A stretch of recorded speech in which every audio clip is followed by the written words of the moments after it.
Bismillahirrahmanirrahim. Assalamualaikum warahmatullahi wabarakatuh.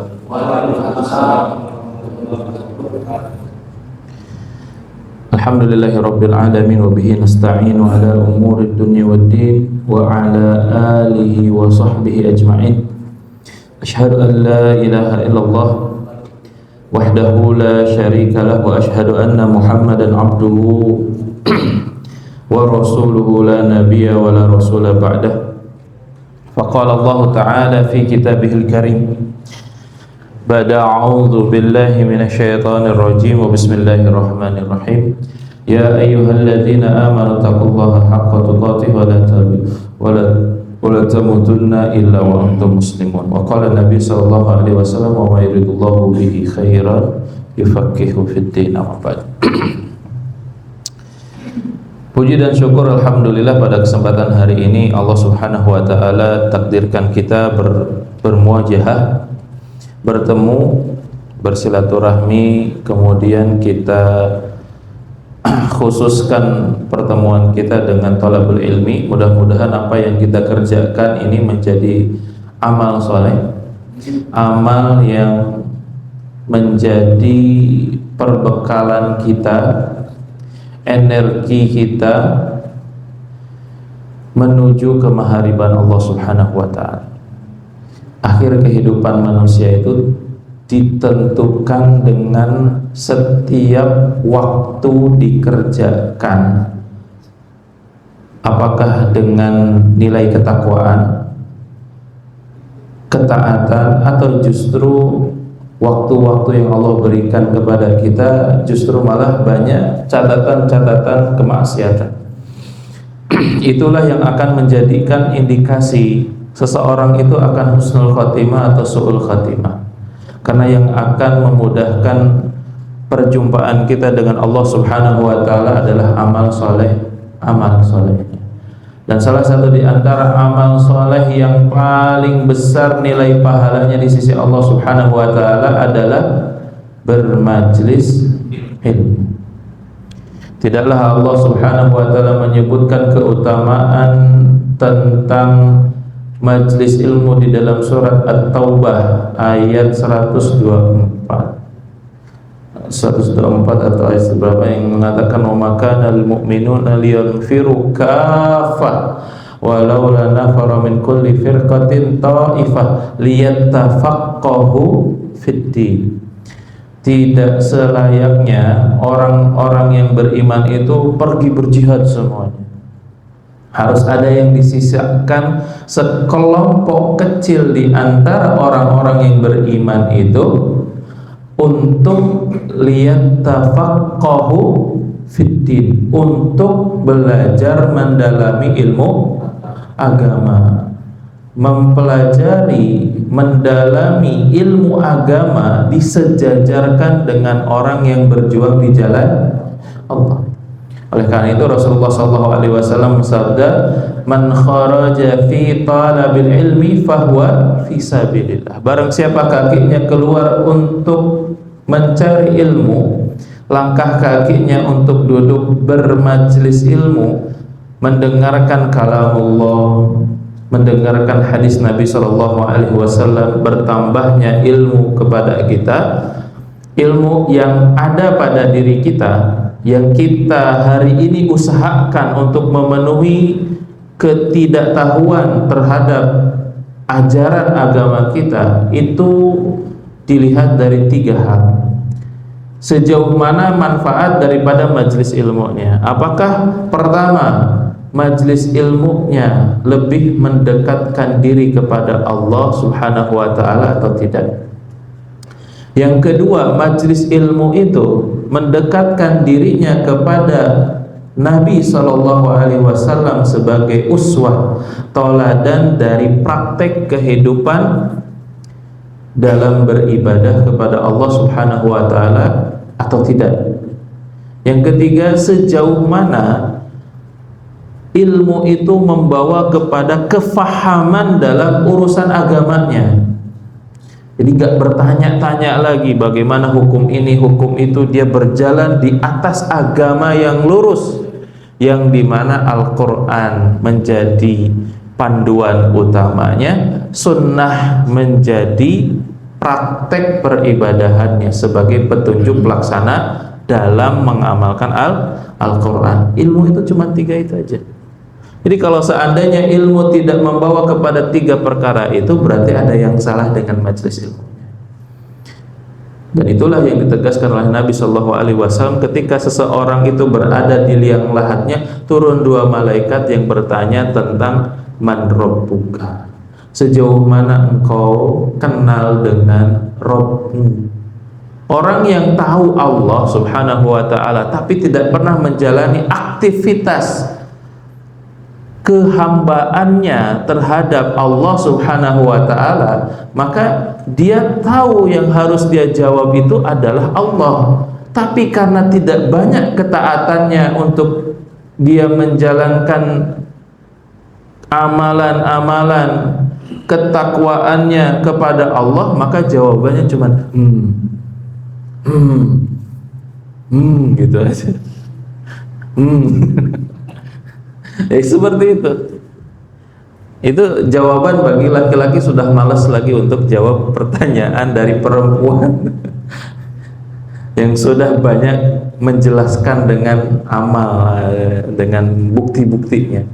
Kamu cinta gak sama aku? Itu udah balas berarti. Nah, seperti itulah ketika saat seseorang ditanya man rabbuka, dia tahu itu Tuhannya Allah, tapi nggak banyak ketaatannya kepada Allah Subhanahu wa ta'ala, cuma hanya gitu aja. Dan itu adalah riwayat yang sahih dari Nabi Shallallahu Alaihi Wasallam. Kemudian yang kedua, man nabiyuka, tahu bahwasanya junjungannya itu Nabi Muhammad Sallallahu Alaihi Wasallam, tapi nggak banyak diamalkan sebagai praktek peribadahan kepada Allah Subhanahu Wa Taala. Maka jawabannya pun sampai di usia menjelang senjanya dia baru tahu Nabi Sallallahu Alaihi Wasallam. Lama dia jawab, barulah Muhammad Sallallahu Alaihi Wasallam. Maka di usia berapa kita mengenal Nabi Sallallahu Alaihi Wasallam, selama itulah yang akan kita jawab. Kemudian madinuka, apa agamamu? Ya, inilah yang akan menjadi hal yang harus kita bawa di dalam majlis ilmu. Ilmu itu harus menghasilkan 3 perkara: dekat dengan Allah, dekat dengan nabinya, kemudian semakin paham dalam urusan agamanya. Jadi Ramadan kemarin kita sering banyak tanya, batal enggak, batal enggak. Ramadan hari ini, pertanyaan yang tahun yang lalu jangan diputar ulang. Ustaz, batal enggak kalau seandainya saya lupa makan cilok sebungkus misalkan? Itu gak usah ditanya lagi, karena kita sudah memiliki ilmu di tahun sebelumnya. Kalau masih nanya hal yang serupa, berarti ada yang salah itu. Ada yang salah ketika saat bertanya, apakah pertanyaan itu hanya pertanyaan ngetes ustadznya, atau hanya pertanyaan hanya untuk membanting saudaranya. Ada saudara saya kayak gitu, tapi samarahnya, hasil bagi pertanyaan itu justru bukan untuk dirinya sendiri. Maka itulah majelis ilmu yang benar-benar mendapatkan ridho Allah Subhanahu wa ta'ala. Dan majelis ilmu itu harus berupa amal. Jadi amal yang kita kerjakan ini buah daripada ilmu yang kita dapatkan. Amal itu apa? Ada yang tahu? Perasaan saya sudah jelasin deh amal itu. Amal inilah yang disebutkan di dalam Al-Quran dan hadis Nabi Sallallahu Alaihi Wasallam. Dan amal inilah yang jadi tolak ukur bekalnya banyak atau justru amal itu yang menjadikan dia ke neraka. Amal itu yang bisa mengundang rahmat Allah, ada amal yang bisa mengundang murka Allah. Amal itu disebutkan oleh para ulama bahwa harakatul qalbi, harakatul badani awil qalbi min ba'dihi aw kullihi ala amdin. Amal itu adalah pergerakan badan dan juga pergerakan hati. Oke. Ini gini apa gini? Oh, gitu. Bener nggak sih? Bener gini? Hah? Gimana? Hah? Oh. Maaf ya Ustaz. Syakab. Oh gitu. Jadi amal itu, saya ulangi, amal itu adalah harakatul badani wal qalbi min ba'dihi aw kullihi ala amdin. Bahwa amal itu yang diukur sebagai nilai hukuman ataupun balasan bagi setiap hamba itu bahwa pergerakan badan dan hatinya menjadi tolak ukur amal. Jadi amal itu pergerakan anggota badan dan pergerakan hati yang sebagian ataupun seluruhnya atas berdasarkan kesadaran dan kesengajaan. Tidak dikatakan amal kalau tidak sengaja dan tidak sadar. Misalkan kita mau infak 2.000, keangkat 100.000, terhitung apa tidak? Tidak, karena tidak sengaja. Kita nembak burung, yang kena manusia, gitu. Makanya kenapa amal dengan af'al itu berbeda. Makanya kenapa di dalam Al-Quran yang diganjar itu amal. Makanya ada amal hasanat, ada amal sayyi'at. Wal asri innal insana lafi khusrin illal ladzina amanu wa amilus shalihat. Kemudian dalam hadis innamal a'malu binniyat, tidak disebutkan af'al tapi amal. Makanya ilmu itu akan membawa amal, dan amalan itu tergantung ilmunya. Maka amal itu harus dikerjakan berdasarkan kesengajaan. Makanya tidak dianggap sebagai amal kalau tidak sengaja, harus berdasarkan kesadaran. Maka ketika saat kita bawa badan kita ke sini, ini sudah menjadi amal. Apakah amal itu soleh ataukah amal itu jelek? Dilihat daripada niatnya. Niat itu dilihat dari 5 unsur. Ini ada 5 tingkatan. Pertama ada hajis, ada lintasan pikiran.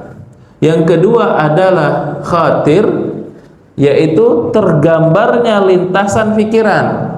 Yang ketiga adalah hadisun nafsi, yaitu sudah dibicarakan. Ada kajian malam ini, terlintas pikiran, datang aja kali ya. Kemudian siapa aja ya yang datang, ustadznya siapa, mulai tergambar. Kemudian yang ketiga hadisun nafsi, mulai diucapkan, datang aja kali. Kemudian yang keempat itu hammun, motivasi. Hammun, motivasi. Mulai nih disiapkan perangkat-perangkatnya untuk bisa menuju kepada amal itu. Motor sudah siap, bensin sudah siap, pakaian sudah siap, mandi, berangkat. Berarti sudah ada motivasi. Tapi kemungkinan batalnya 25%. Di jalan ada teman nongkrong, nongkrong dulu dah. Itu bisa terjadi batal di pertengahan jalan. Kemudian yang kelima itu azam, tekad yang kuat. Makanya kalau sudah membawa badan itu ke masjid dengan tekad yang kuat, maka disebut amal. Azam yang membawa kepada tujuan itu amal dan disebut dengan niat. Makanya innamal a'malu bin niat. Berarti kita datang di sini membawa amal badan, kemudian beserta dengan niatnya. Makanya sholat pun sebagai rukun sah sholat itu dan rukun salat disebut dengan niat, harus dengan niat. Bahkan mazhab Syafi'i tidak sah seseorang kalau salatnya tidak pakai niat. Baik itu bunyi atau tidak bunyi, silahkan. Yang penting yakin, jangan nggak yakin. Saya nggak yakin Allah. Jangan tebak-tebakan dengan Allah. Allahu Akbar. Kemudian ente niat sholat apa? Sholat yang penting Allah tahulah apa sholat saya. Nah, nggak bisa, nggak boleh tebak-tebakan dengan Allah. Makanya di dalam surat Al-Kahfi, wa wajadu amilu hadira, harus membawa amal itu dengan kehadiran niat. Hadira itu dimaksud dengan niat. Seperti itu. Baik itu niat pakai lafaz ataupun di dalam hati, pada dasarnya niat itu adalah amalan hati. Tapi untuk menegaskan amalan itu sebagai tekad azam yang kuat, boleh dengan lisan. Tapi kembali kepada sebuah keyakinan dalam mengambil sebuah pemahaman. Jangan ragu. Kalau ragu itu menjadi subhat dari ilmunya. Jadi tidak masuk kepada amal soleh. Begitu juga dengan sehat. Sehat juga harus wal-afiyat. Kalau sehat saja, orang kafir pun sehat, tapi tidak wal-afiyat. Apa yang dimaksud dengan wal-afiyat? Yang membawa kepada maslahat atau yang membawa kepada peribadatan atau ketaatan. Jadi kalau sehat saja tapi tidak membawa ketaatan, tidak wal-afiyat. Tapi seandainya sehat dan juga membawa kepada ketaatan, berarti dia sehat wal-afiyat. Kalau sehat aja, orang kafir pun sehat, tapi kemaksiatan sehatnya. Maka sejauh mana ketika kita sehat, apakah membawa afiat atau membawa maksiat? Seperti itu. Maka itulah yang harus kita pahami dengan amal dan ilmu. Mudah-mudahan amal dan ilmu yang kita dapati di dalam majelis ilmu menjadi pahala besar, dan ini yang akan memberatkan timbangan kita di di mahariban Allah Subhanahu wa taala. Baik jemaah yang dirahmati oleh Allah Subhanahu wa taala, pada kesempatan malam hari ini mudah-mudahan bisa kita dapatkan faidah di dalam Al-Qur'an yang akan kita bahas. Karena ini pembahasannya adalah Al-Qur'an, mudah-mudahan dari satu ayat ini membuka semua gerbang-gerbang ketidaktahuan kita di dalam syariat Islam. Maka yang akan kita bahas ini di dalam surat Al-Baqarah ayat keberapa? 208.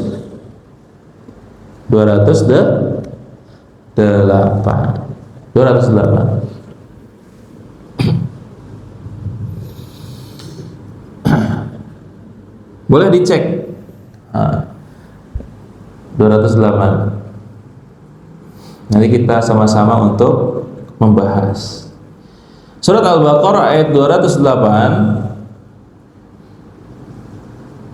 di mana Allah Subhanahu wa taala berfirman, ya ayyuhalladzina amanu udkhulu fis silmi kafah.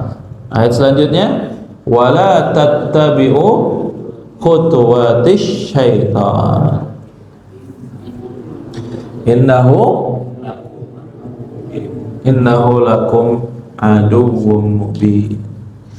Ayat itu mengatakan bahwa Allah Subhanahu wa taala menyerukan, memanggil dengan harfun nida, ya ayyuhalladzina amanu, wahai orang-orang yang beriman. Yang kedua adalah dengan bentuk perintah. Perintahnya adalah udkhulu, masuklah, fis silmi, di dalam silmi, nanti kita akan jelaskan. Kafah, kafah di situ diterjemahkan di depan apa? Keseluruhan. Baik, kita ikuti dulu. Kemudian wala tattabi'u, jangan kalian mengikuti ittiba, khutuwat, bisikan atau saran-saran setan. Innahu, sesungguhnya, sesungguhnya dia setan aduwwum mubin, musuh yang yang jelas. Baik. Pertama, Allah Subhanahu wa taala menyebutkan kalimat perintah kepada orang-orang yang beriman. Orang-orang yang beriman itu orang-orang yang yakin kepada Allah Subhanahu wa taala sekalipun belum melihat Allah Subhanahu wa taala, yang belum melihat secara nampak namun meyakininya, maka disebut iman. Pernah lihat angin, udara, tapi yakin ada, bisa dirasakan. Nah, itu namanya iman. Nah, itu. Kemudian meyakini sesuatu yang nampak disebut dengan ilmu. Misalkan ada yang tahu tentang pintu, tahu. Yakin pintu itu? Yakin. Ada pintu itu? Ada. Mana pintunya? Itu berarti dia berilmu. Tahu air itu? Tahu. Ada air itu? Ada. Mana air itu? Ini. Berarti dia berilmu. Tapi meyakini sesuatu yang tidak nampak itu disebut dengan iman. Makanya alladzina yu'minuna bil ghaib. Kemudian Allah Subhanahu wa taala menyebutkan udkhulu fis silmi kafah. Masuklah kepada silmi. Silmi itu kita sedikit saja ya, kalau kita bahas secara luas akan boring nggak sih? Bosen nggak? Karena mendalami itu tuh perlu waktu dan memang gangguannya itu adalah bosen gitu.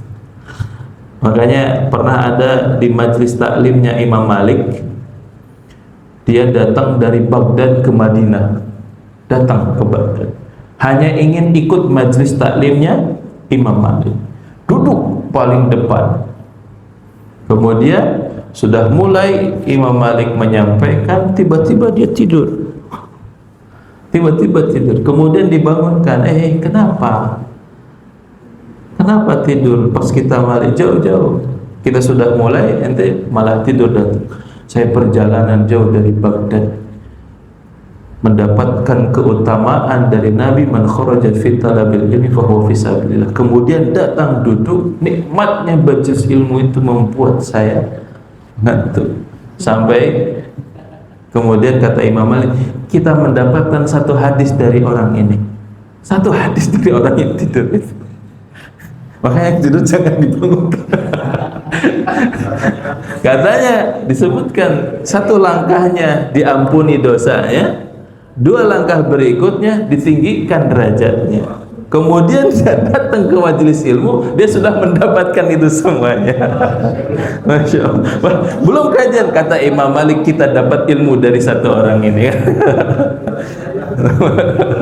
Masya Allah. Tapi jangan tidur semua, saya jadi keder. Mungkin dia lelah. Gak apa-apa. Baik. Nah, itulah salah satu di antaranya, belajar ilmu itu syai'an fa syai'an. Yang penting masuk apa yang kita dapatkan sedikit demi sedikit kita kumpulkan, kemudian seperti kita memasang puzzle. Bukan puzzle. Nah, kita urailah. Untuk kesempurnaan amal kita ini puzzle. Oh, ini tentang tauhid kita dapat nih. Satu yang saya dapat dari 1 jam itu cuma 15 menit. Oke, simpan, catat gitu. Dari 1 jam kita dapat kajian, misalkan hanya 5 menit yang kita dapat intisari dari faedah yang kita dapatkan. Oke, simpan, catat. Kemudian dari usia yang sudah Allah kumpulkan di dalam diri kita, sudah kita dapat dari puzzle-puzzle itu sudah seperti apa. Itulah apa yang kita dapatkan. Makanya jangan walaupun kita jelasin 1 jam, saya yakin tidak dapat semua 1 jam. Pasti ada 15 menit yang nyampur atau yang dapat. Nah, salah satu itulah hikmah daripada majelis ilmu. Mudah-mudahan semuanya bisa memahami dari apa yang kita sampaikan. Baik. Udkhulu atau fis silmi, ada 3 penafsiran di dalam tafsir Imam Al-Qurtubi atau Imam At-Tabari. Ini kitab tafsir klasik, ada 3. Pertama, yang dimaksud dengan as-silmi itu adalah al-Islam. Yang kedua, as-silmi itu sendiri disebut dengan ketundukan, ketaatan, kepatuhan gitu. Yang ketiga yaitu as-salam. As-salam itu kedamaian, keselamatan.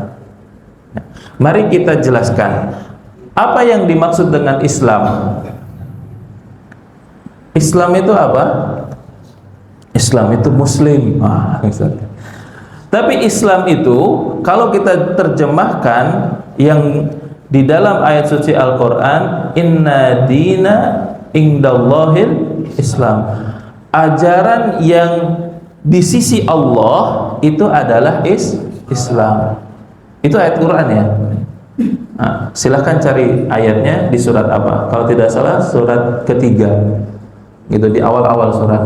Inna dina indallahil Islam. Bahkan dijelaskan lagi, raditu billahi robba wa bil Islam dina. Nah, apa yang dimaksud Islam di situ? Para ulama mufassir menjelaskan bahwa Islam itu istislamu lillah, yaitu berserah diri kepada Allah Subhanahu wa taala, pasrah diri kepada Allah Subhanahu wa taala.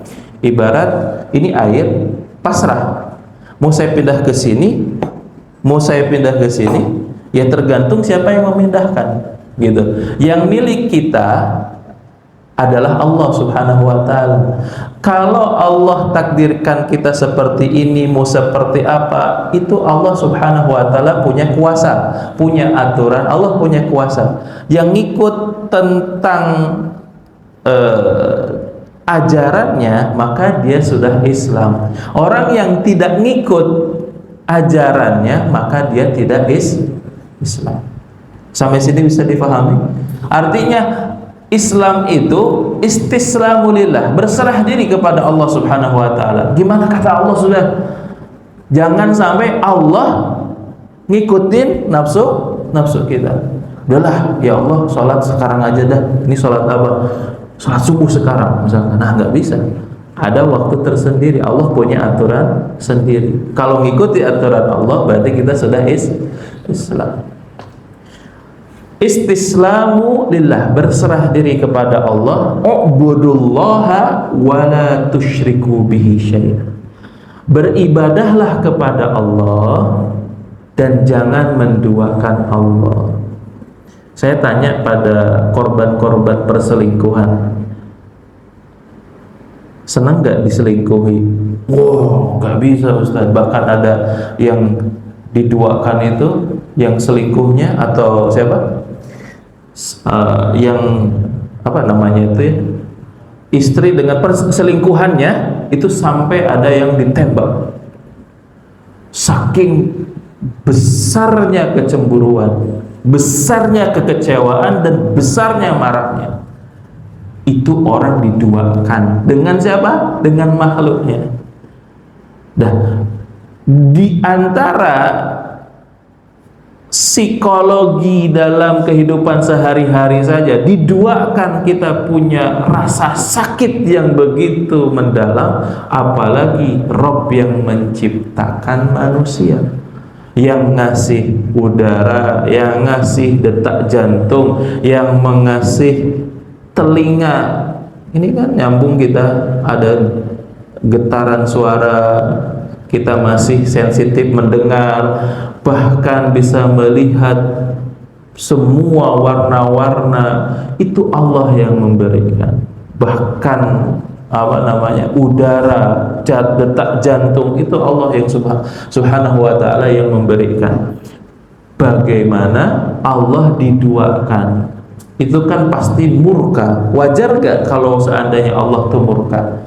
Karena Allah yang menciptakan kita, yang memberikan rezeki, dan bahkan semua yang seandainya kebutuhan manusia itu disadari oleh makhluk itu sendiri yang memberikan itu Allah, pasti dia tidak akan menduakan Allah. Maka Allah merintahkan u'budullaha wa la tusyriku bihi syai'an.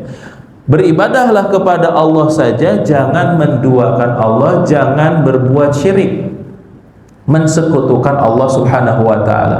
Wal inqiyadu lahu bitta'ah, tunduk dan patuh dengan ketaatan. Makanya ketundukan dan kepatuhan dengan ketaatan dimaksudkan dalam kategori as-silmi. As-silmi itu tunduk dan patuh gitu. Udkhulu, maka Islam itu frame-nya. Apa frame itu? Islam itu bingkainya, atau Islam itu pintunya. Yang bisa memasuki Islam itu adalah dengan rukun Islam. Masuk Islam 2 kalimat syahadat, mengikuti dan tunduk kepada syariat Islam, itu sudah menjadi as-silmi.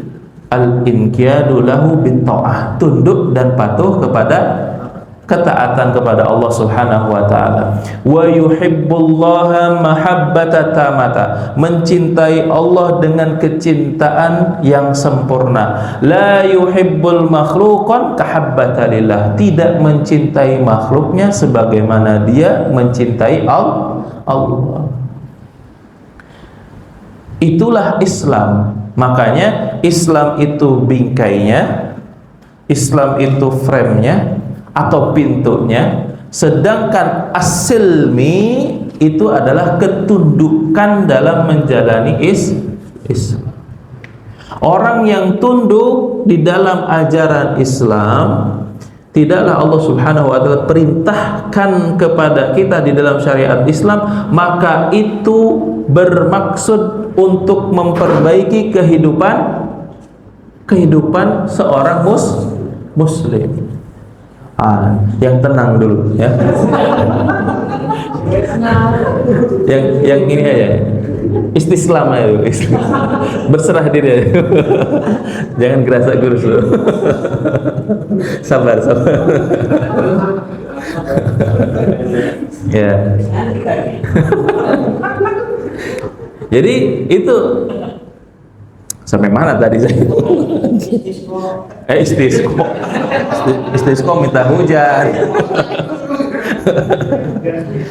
Jadi istislam itu berserah diri kepada Allah Subhanahu wa taala. Akan jadi memecah konsentrasi ini, aduh. Sampai mana tadi? Jadi Islam itu bingkainya, Islam itu frame-nya dan pintunya. Yang memasuki itu harus menjalani syariat Islam, dan orang yang menjalani syariat Islam itu disebut as-silmi. As-silmi itu ketundukan, as-silmi itu kedamaian, atau as-silmi itu kepatuhan. Makanya disebut udkhulu, masuklah, fis-silmi, ke dalam ketundukan sebagai orang muslim yang menjalani syariat Islam. Kafah. Kafah itu apa?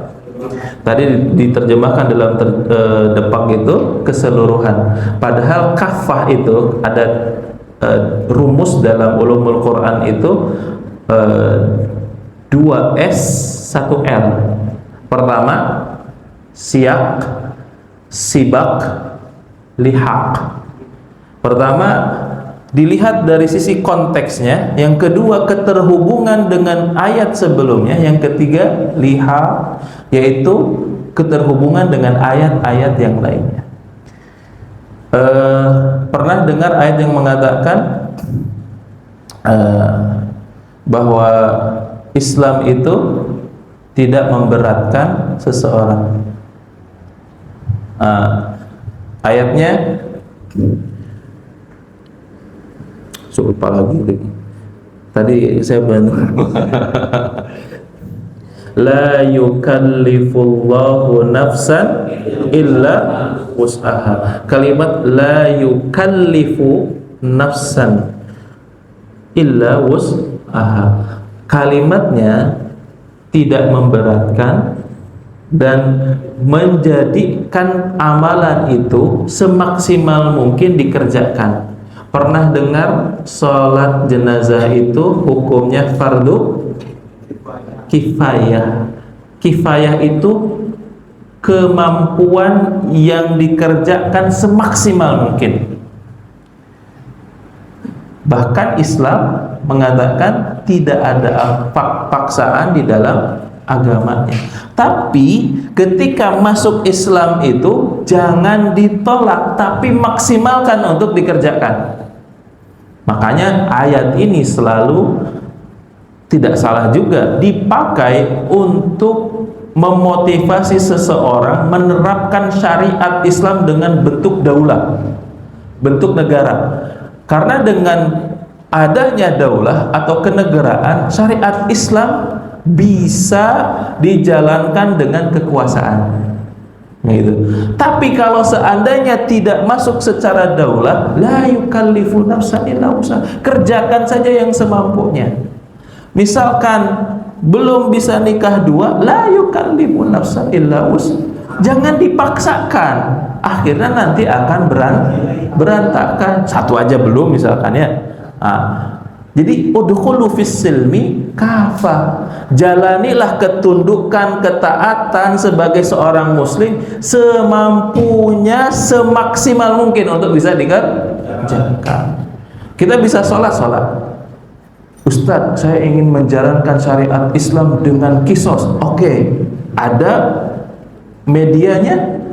Kalau dilaksanakan akan menjadi paham semuanya dengan syariat Islam itu, atau justru malah menolak syariat Islam, bahkan ada yang murtad, kamu angker misalkan. Kan harus didakwahkan dulu.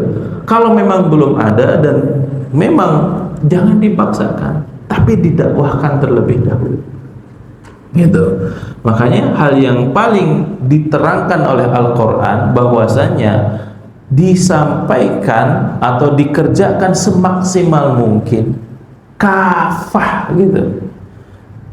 Makanya jangan berupa negara dulu, berupa kekuasaan yang bisa kita mampu untuk menjalankan syariat Islam. Saya bisanya sampai kepada nikah, Ustaz, sampai menjalani syariat Islam urusan mawaris, Ustaz. Alhamdulillah. Kalau seandainya tidak bisa memedia ataupun bisa menjalankan tentang mawaris dan tidak ada yang memediasinya, maka jangan dipaksakan. Kalau dipaksakan justru akan berantakan. Makanya Islam menghargai usaha seseorang.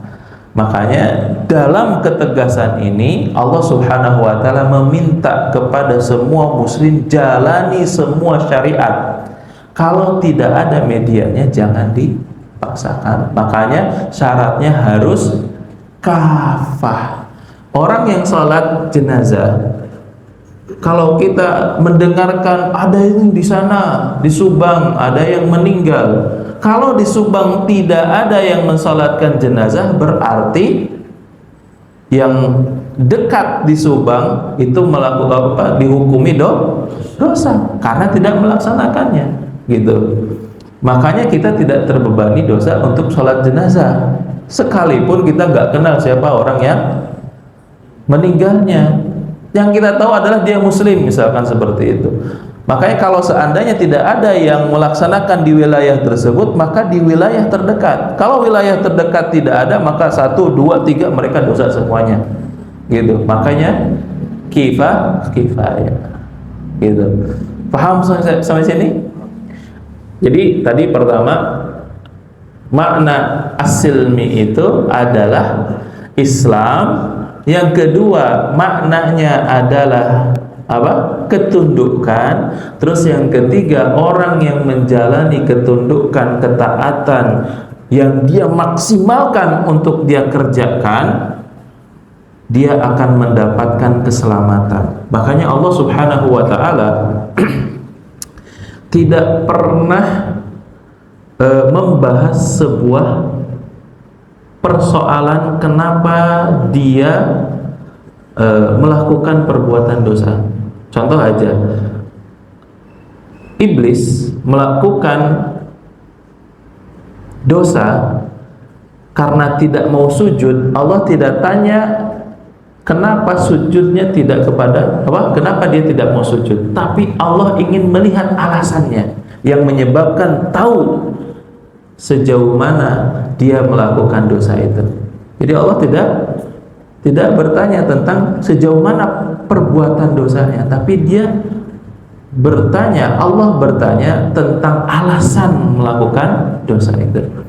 Makanya Allah Maha tahu tentang perbuatan dosanya, dan Allah tanya alasan perbuatan dosanya supaya menjadi pelajaran dan tidak ada lagi kalimat yang mengelak dari lisan seseorang. Contoh, wa idh qulna lil malaikati isjudu li adama fasajadu illa iblis aba wastakbar, dia sombong. Nah, kenapa dia sombong itu barulah ditanyakan, ma mana'aka id amartuka antas judalillah, kenapa engkau tidak mau sujud kepada Allah? Alasannya supaya Allah tahu dia itu sombong, tapi Allah hanya ingin memastikan supaya menjadi pelajaran untuk kesemuanya tentang bagaimana alasan dia sesungguhnya. Artinya apa? Dia akan mendapatkan balasan dari perbuatan yang dia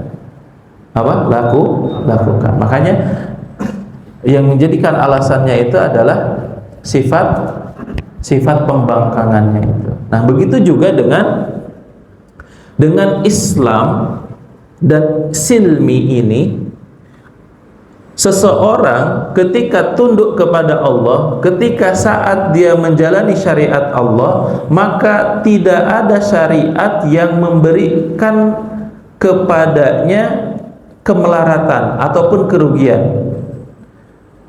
Justru Allah Subhanahu wa taala membuat sebuah anjuran larangan untuk dijauhi karena ada kemadharatan.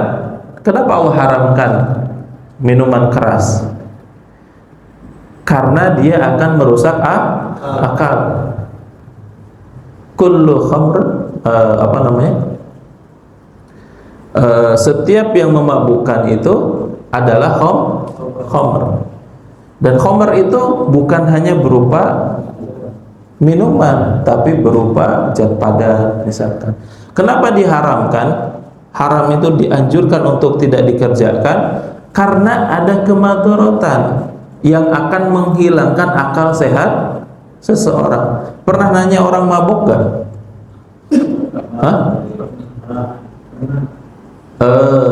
Jawabannya ngelantur atau tidak? Makanya ada pernah salah satu, ini entah benar atau tidak, ada orang yang mabuk kemudian nabrak tiang. Benar atau tidak itu? Nah, kemudian ditanya sama orang yang waras yang nggak mabuk, ditanya, kenapa kamu nabrak tiang? Saya nggak nabrak, tiangnya yang nyebrang katanya. Yang salah siapa? Yang nanya.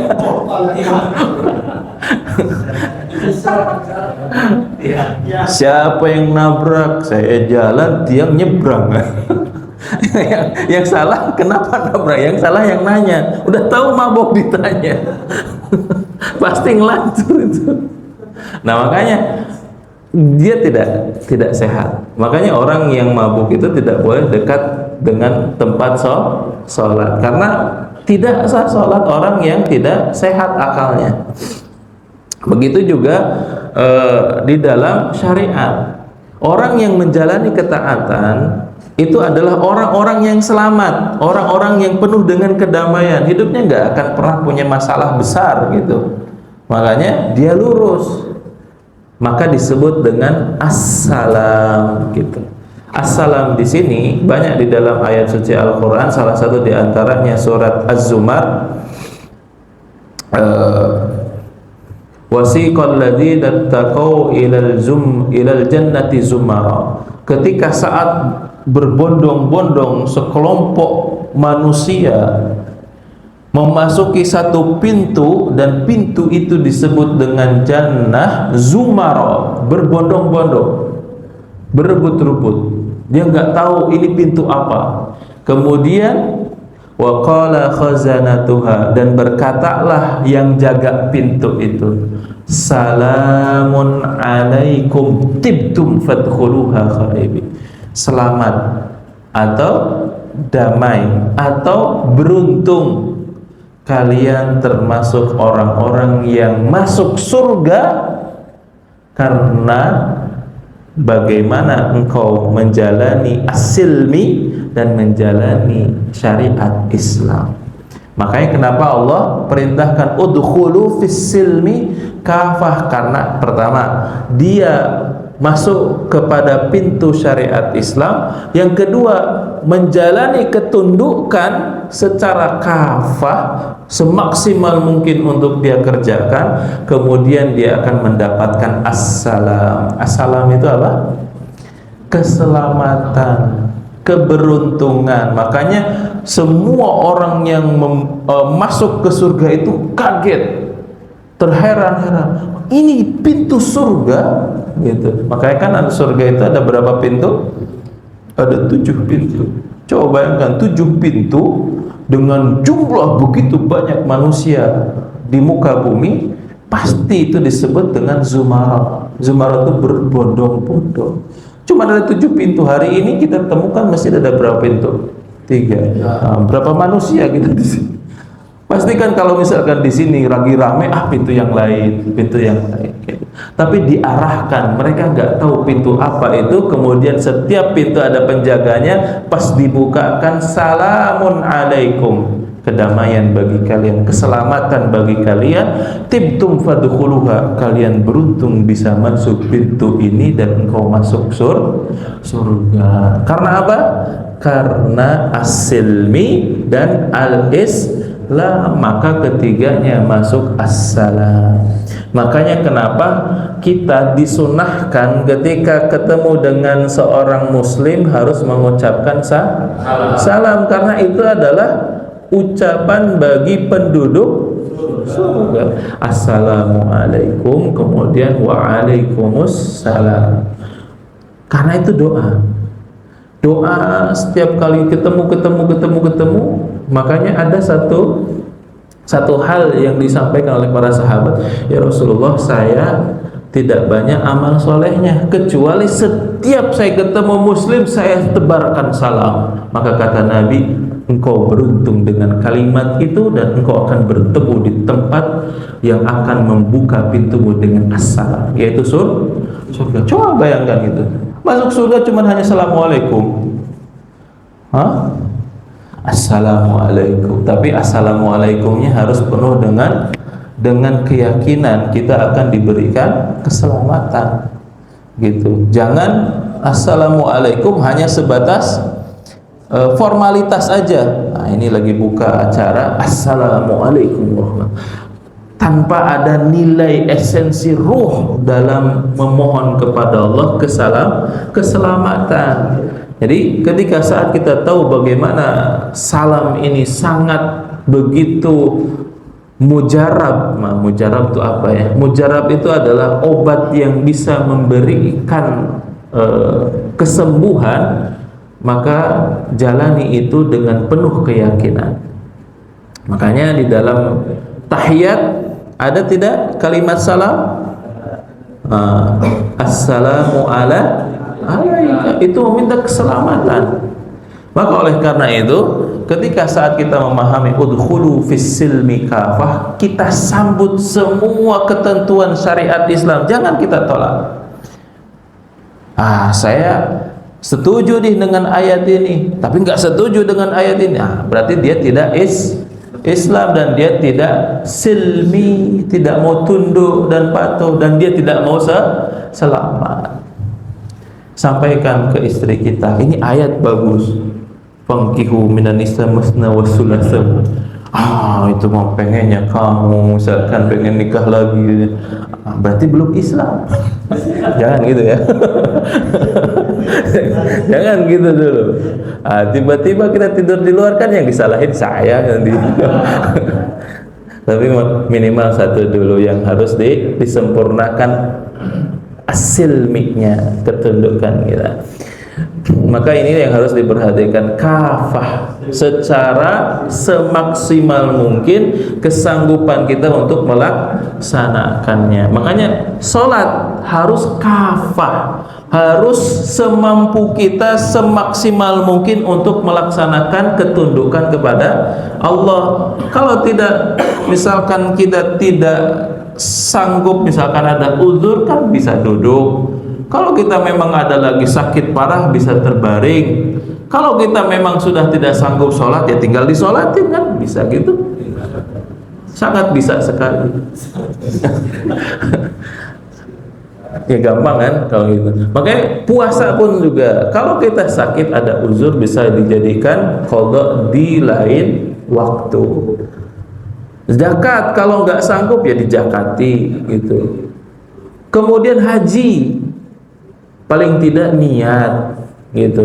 Paling tidak niat yang akan menyempurnakan Islamnya. Jangan sama sekali nggak ada niat, itu justru malah tidak menyempurnakan Islam. Ustaz, saya makan aja susah, tapi gede badannya.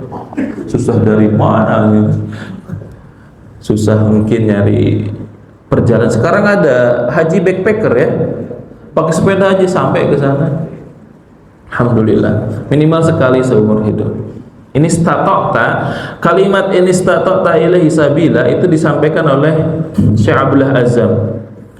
Itu ahli fikih, dia seorang ahli syukur, mujahid di Afghanistan. Beliau mengatakan, ini statokta, jika kalian sanggup itu sampai dia praktekkan. Dia usianya sudah 50 tahunan, jonggotnya panjang putih. Kemudian saya ingin mempraktekkan maksud dari istita'ah, kesanggupan. Dia lari keliling-keliling lapang, lari, usianya 50 tahun. Kemudian dia berhenti, pingsan. Pas sadar dia tanya, ini makna istita'ah, katanya. Semaksimal mungkin dikerjakan supaya bisa mengerjakannya. Kalau kita belum bisa semaksimal mungkin, berarti kita tak ada niat seperti itu. Makanya niat itu ada 5 tingkatan tadi kita sampaikan. Pertama, harus ada di dalam lintasan pikiran. Kemudian sudah tergambar lintasan pikiran, sudah harus ada di dalam perkataan lisan kita. Nah, yang paling utama harus ada motivasi, hammun. Yang kelima harus punya azam yang kuat. Itulah ciri-ciri orang yang memiliki niat. Begitu juga dalam dosa. Dosa juga ada. Yang pertama, dia sudah terlintas di dalam pikiran, tergambar sudah. Nanti kalau sudah nggak ada, kita lihat aja di handphone, cari-cari VPN apa itu. Kemudian yang ketiga, hadisun nafs, sudah mulai dibicarakan untuk melakukan dosa. Kemudian hamun, sudah mulai tuh, semua perencanaannya sudah disiapkan. Azam, barulah yang dihukumi oleh syariat Islam itu 2, hamun dan azam. Tapi kalau seandainya hanya sekedar hajiz, yang terlintas dalam pikiran, yang kedua baru khatir, tergambar dalam pikiran, dan juga hadisun nafsi, terbicara di dalam diri, itu tidak dikenakan dosa. Makanya kenapa dalam hadis Nabi SAW, umatku tidak dibebani dosa sesuatu yang masih dibicarakan di dalam hati. Makanya perbuatan baik, perbuatan buruk masih dibicarakan dalam hati, tidak termasuk kategori dosa. Tapi masuk kategori dosa yang masuk kepada tingkatan hamun dan azam. Contohnya mana? Apakah itu berdasarkan dalil atau tidak? Berdasarkan dalil. Seorang pembunuh yang sudah membunuh 100 orang, itu bagaimana motivasinya tinggi, 99 orang dia punya niat yang baik. Bagaimana cara bertobat orang yang membunuh 99 orang? Kata pendetanya, gak ada, ente 1 nyawa saja itu belum bisa terbayar hutang semua manusia yang ada di muka bumi ini, apalagi 99 orang. Ya udah, kita genapkan dengan 100, pendetanya meninggal. Akhirnya dia nggak ada yang ditanyai, pendetanya udah jadi bangkai. Akhirnya dia punya motivasi tinggi, tinggalkan pengalaman ataupun perbuatan-perbuatan yang lalu, dia hijrah ke tempat yang baru yang menghilangkan amal keburukannya. Niatnya hanya ingin benar, niatnya tulus karena dia ingin meninggalkan perbuatan yang lalunya. Di tengah jalan, di padang pasir, perbekalan habis, meninggal sudah. Akhirnya dua malaikat berdebat, mana dia masuk neraka, 100 orang dia habisi. Kemudian satu orang niatnya baik gitu, niatnya baik, mau bertobat dengan baik. Akhirnya apa? Hammun itulah yang menyelamatkan, motivasi itulah dan azam itulah yang menyelamatkan dia untuk masuk surga. Itu hadis sahih. Terus bagaimana kejadian Abu Thalib?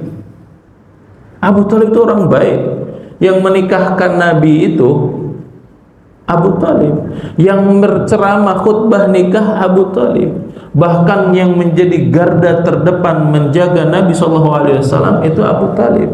Tapi kenapa dia tidak masuk surga? Karena motivasinya, hamun dan azamnya bukan untuk Allah. Niatnya bukan untuk Allah, bukan dalam rangka membahagiakan Allah menjaga Nabi itu, tapi membahagiakan bapaknya. Karena Muhammad itu titipan daripada bapaknya, kakeknya Nabi Muhammad SAW. Bapak Nabi Abdullah meninggal, ibunya meninggal, yang diasuh oleh kakeknya, kakeknya meninggal, terus dititipi oleh kakeknya kepada Abdullah. Akhirnya apa? Di detik terakhir Nabi mendapatkan kalimat yang luar biasa. Muhammad, apa yang kurang dari pelayananku hingga engkau sudah dewasa besar? Apa yang kurang dari penjagaanku? Aku melakukan ini karena amanah besar dari bapakku. Sudah menyampaikan itu, meninggal. Makanya Abu Thalib tidak sedikit pun kalimat yang mengucapkan dua kalimat syahadat, yang menyatakan dia seorang muslim, dan tidak sedikit pun mengikuti ajaran Nabi SAW. Padahal membela Nabi kuat-kuatan itu. Makanya yang membedakan itu adalah hamunnya, azamnya itu. Maka itulah yang akan menjadikan seseorang pahala dan juga dosa-dosanya. Sejauh mana tekad kita, sejauh mana motivasi kita, itulah yang menjadi indikator pahala dan juga dosa-dosanya. Maka hadirkan niat itu. Hadirkan niat. Niat itu adalah amalan hati, yang kemudian niat itulah yang menjadikan besarnya timbangan seseorang. Makanya yang membedakan amalan seseorang itu adalah, indikator utama adalah niatnya. Bisa nggak haji niatnya ingin mendapatkan followers? Bisa jadi seperti itu.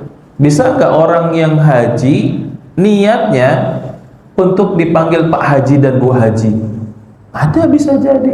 Ada nggak orang yang sholat ingin mendapatkan pujian manusia? Bisa jadi orang yang thalabul ilmi juga datang ke majelis ilmu niatnya untuk cari jodoh, misalkan, bisa juga seperti itu. Maka oleh karena itu seseorang itu dilihat dari motivasinya. Apakah motivasinya ini untuk beribadah kepada Allah, atau justru selain daripada beribadah kepada Allah Subhanahu wa taala. Inilah yang akan menambah seseorang itu. Ketaatan seorang itu akan mendapatkan keberkahan. Ketaatan kita, amal soleh kita ini akan mendapatkan keberkahan. Nah, keberkahan itulah dimaksudkan oleh para ulama, tuzidukum bi taatillah. Dia akan pelan-pelan diarahkan kepada sesuatu yang positif. Yang positif itu menambah ketaatan kepada Allah Subhanahu wa taala. Jadi amal soleh yang berkah itu bukan untung dan rugi, tapi keberkahan itu akan menyampaikan kepada seseorang kepada amal soleh yang satu, dan bertambah kepada amal soleh yang lain. Jadi harta yang berkah itu bukan harta yang banyak, tapi harta yang berkah itu si pemiliknya jadi nambah bersyukur kepada Allah, nambah bersyukur kepada Allah, semakin bersyukur semakin ditambah, semakin dia menerima dengan keberkahan semakin tambah. Semakin kufur semakin dikurangi, semakin hati itu semakin berat gitu. Tidak banyak bersyukur, semakin banyak bebannya, semakin banyak seperti itu. Makanya ketika seorang itu diperintahkan udkhulu fis-silmi kafah, maka dia diperintahkan oleh Allah, masuklah ke pintu Islam dan menjalani syariat Islam, mulai dari membaca 2 kalimat syahadat, mulai dari menjalankan salat, mulai dari saum, dan itu pun dalam setahun sekali, tidak setahun 12 kali, dan menunaikan zakat yang wajibnya setahun sekali, tidak setiap bulan kita mengeluarkan zakat. Kemudian kita menunaikan ibadah haji, dan itu pun setahun sekali, itu pun bagi mampu. Nah, oleh karena itu ketika saat kita menjalani ketundukan, berarti kita sudah as-silmi kafah gitu. Yang lain-lainnya apakah sholat saja Ustaz? Bisa yang lainnya. Seperti apa? Tadi amal itu sebagian atau seluruhnya. Yang dimaksud amal sebagian itu apa? Yang dikerjakan oleh sebagian anggota tubuh apa? Senyum gitu. Senyum juga ibadah gitu. Kemudian melihat yang baik-baik juga ibadah, mendengar yang baik-baik juga ibadah. Itu amal yang sebagian atau seluruhnya di antara sholat, kemudian puasa, itu juga amal.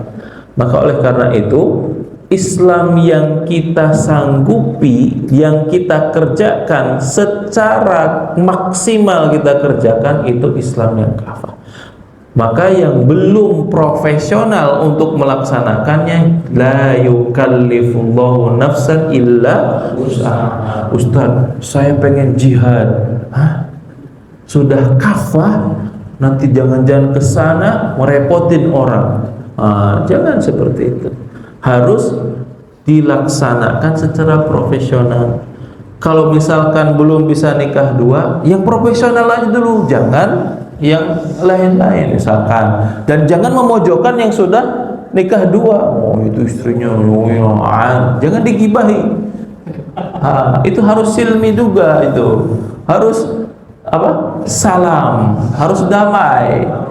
Jangan iri. Mentang-mentang digibahin, itu kan isinya muda. Harus salam. Jadi jangan iri. Oleh karena itu, kembali lagi, wala tattabi'u khutuwati syaitan. Jangan ikuti khutuwat. Khutuwat itu bisikan setan. Bisikan setan itu langkah-langkahnya. Pertama, langkah-langkahnya itu menjadikan yang wajib menjadi sunnah, yang sunnah menjadi mubah, yang mubah menjadi makruh, yang akhirnya tidak dikerjakan sama sekali. Wajib, tar dulu deh, wajibnya jam 12 sholat duhur, nanti jam 1. Itu kan seakan-akan yang wajib itu seakan-akan sunnah, kemudian yang sunnah seakan-akan wajib. Itu diputar balikkan. Karena apa? Khutuwati syaitan, mengikuti nafsu setan. Sedangkan Allah menyebutkan innahu lakum aduwwu, sesungguhnya bagi kalian itu setan adalah musuh yang nyata. Makanya jihad yang pertama ini ya, jihad yang pertama yang harus dikerjakan oleh seorang muslim dan mukmin adalah jihad ala nafs. Jihad talabul ilmi apa? Jihadnya seorang talabul ilmi yaitu melawan rasa ngantuk, rasa malas gitu. Itulah. Makanya kalau orang yang sudah melawan rasa malas, itu berarti jihadnya seorang talabul ilmi. Jadi jihad talabul ilmi itu gak teriak-teriak, gak emosional, gak marah-marah. Jadi din agama kalau disikapi atau dijalani dengan emosional rusak. Tahu nggak itu Musailamah al-Kadzdzab, seorang pendusta? Itu kan dia menjalani agama dengan emosi, yang kemudian meninggalnya Rasulullah SAW, dia justru menjadikan dirinya sebagai nabi setelah Rasulullah SAW itu dengan emosi.